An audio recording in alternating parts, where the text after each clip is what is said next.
لیکن اس کے باوجود اسلام کے اندر کوئی مخصوص دن منانے کا تصور تو نہیں ہے. تو پھر سوال پیدا ہوتا ہے کہ 14 اگست کا یوم آزادی منانے کا جو سلسلہ ہے پھر یہ کہاں سے آ گیا؟ اس کا سادہ سا جواب ہے کہ شریعت کے اندر کسی چیز کا اضافہ کرنا یہ بدعت کہلاتا ہے. عید میلاد النبی کو شریعت کا ایک حصہ سمجھ کے منایا جاتا ہے، اس لیے اس کو ہم نہیں مناتے کیونکہ اللہ کے نبی اکرم علیہ الصلوۃ والتسلیمات سے ثابت نہیں، صحابہ کرام رضوان اللہ علیہ اجمعین سے ثابت نہیں کہ انہوں نے اس طرح سے دن کو منایا ہو.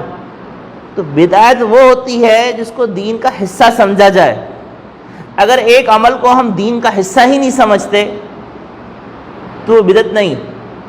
اس کی سادی سی مثال، بے شمار ایسے اعمال ہیں جن کو ہم ضروری سمجھتے ہیں مگر ہم ان کو دین کا حصہ نہیں سمجھتے، اور ایسے اعمال جن کو ہم ضروری سمجھتے ہیں اور دین کا حصہ نہیں سمجھتے ان کو ہم کرتے بھی ہیں اور ان کو کوئی نہیں کہے گا کہ یہ بدعت ہے.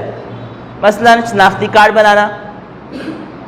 اب شناختی کارڈ بنانا ہر پاکستانی جو ہے وہ شناختی کارڈ بناتا ہے، 18 سال کی عمر میں بنانا ضروری بھی ہے، لیکن یہ بنانا جو ہے یہ کوئی دین کا حصہ نہیں ہے. جب دین کا حصہ نہیں ہے تو یہ بدعت بھی نہیں ہے. بدعت وہ ہوتی ہے جس کو دین کا حصہ سمجھا جائے. اگر ایک عمل کو دین کا حصہ ہی نہ سمجھا جائے تو وہ بدعت نہیں.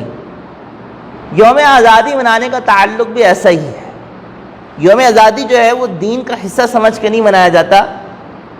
نہ ہم اس وقت جو اکٹھے ہوئے ہیں وہ کوئی دین کا حصہ اور شریعت کا حکم سمجھ کے اکٹھے ہوئے ہیں. ہم صرف اور صرف پاکستان سے اپنی محبت کا اظہار کر رہے ہیں، اپنے اس وطن سے جس میں ہم رہتے ہیں، جس نے ہمیں ایک پہچان دی ہے اور جس کے ہم پر احسانات ہیں. وطن کی اہمیت کا اندازہ اگر آپ نے کرنا ہے تو آپ میانمار اور روہنگیا کے ان مسلمانوں کی طرف دیکھیں جو بیچارے پس گئے ہیں. ایک طرف ان ظالم بدھوں کے مظالم اور دوسری طرف ان کا جو بنیادی مسئلہ بنا کہ ان سے میانمار کی شہریت ختم کر دی گئی، ان سے نیشنلٹی ختم کر دی گئی. جس وقت ختم کر دی گئی تو اب ان کو کوئی ملک لینے کو تیار نہیں. بنگلہ دیش نے اپنی بارڈر اس لیے بند کر دی کہ ہم ان کو اپنی قومیت نہیں دے سکتے، اور میانمار سے وہ پہلے ختم ہوئے تو وہ درمیان میں لٹک گئے. یہ جو شناخت ہے، جو اس وقت ہمارا دنیا کا ایک نظام چل رہا ہے، اس نظام کے اندر قومی شناخت کو ایک ایسا جز بنا دیا گیا ہے کہ اس کے بغیر انسان کا سروائیول بہت دشوار ہے.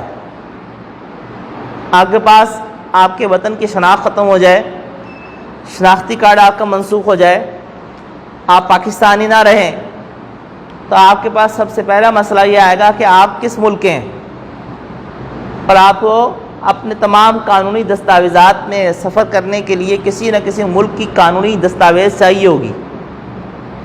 اس میں کوئی شک کی بات نہیں کہ یہ وہ نظام ہے جو مغربی سامراج نے ہمیں تحفے میں دیا، جو مسلمانوں کی پستی کے نتیجے میں ہم پر مسلط کر دیا گیا.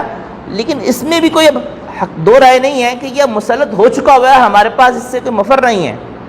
پہلے سرحدیں نہیں تھی، پہلے یہ ویزے کا سسٹم نہیں تھا.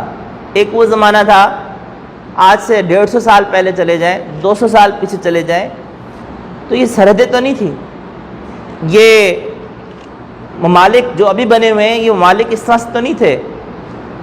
مسلمان ایک امت تھی اور ابھی بھی ایک امت ہے، لیکن یہ جو وطن ہمارے بن گئے یہ انگریز نے ڈیوائڈ اینڈ رول کی پالیسی بھی بنائے، لیکن اب یہ گراؤنڈ ریئلٹی ہے کہ بن چکے ہوئے ہیں.